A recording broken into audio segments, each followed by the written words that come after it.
Since 1971, the Bureau of Land Management has gathered wild horses and burros for adoption.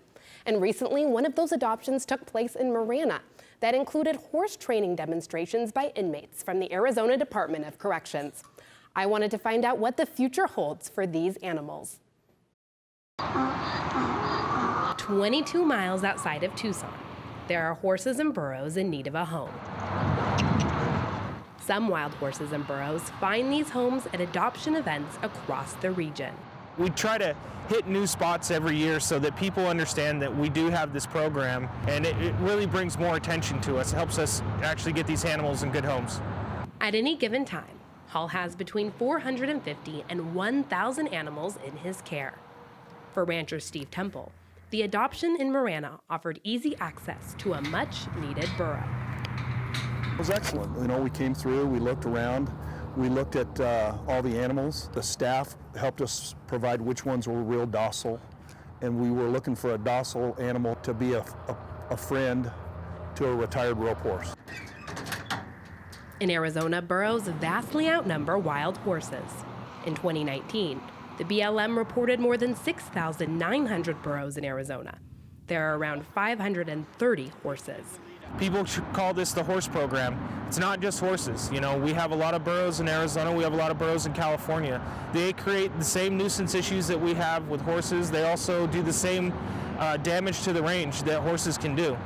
That damage includes destroying vegetation and overgrazing.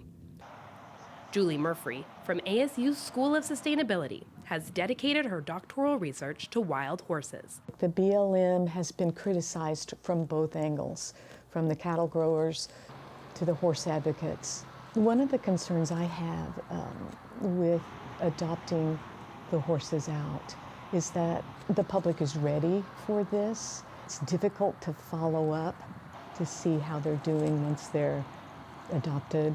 I think the biggest issue I see is the wild horse and burro issue. Penley acknowledges adoptions will not single-handedly solve the problem. We have 88,000 wild horses and burros on our western federal lands.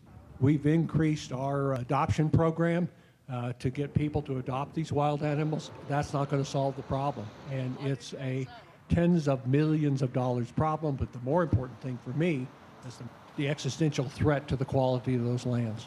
Hall says most of the animals stay in his care no longer than 6 months. This is partly due to a new incentive program that started in 2019.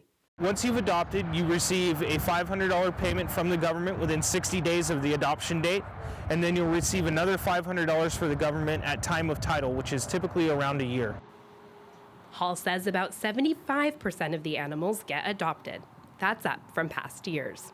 Wild horse trainer Brandon Grada is excited for the future of the animals he's trained. You're sad to see them go, but you're happy because you know that they're being spoiled and someone's going to love them as much as you did. The horses and burros not adopted at these events return to the training facility in Florence. Some will be adopted directly from Florence or at future events. Others will enter training programs. In the studio, Madison, Staten, Cronkite News.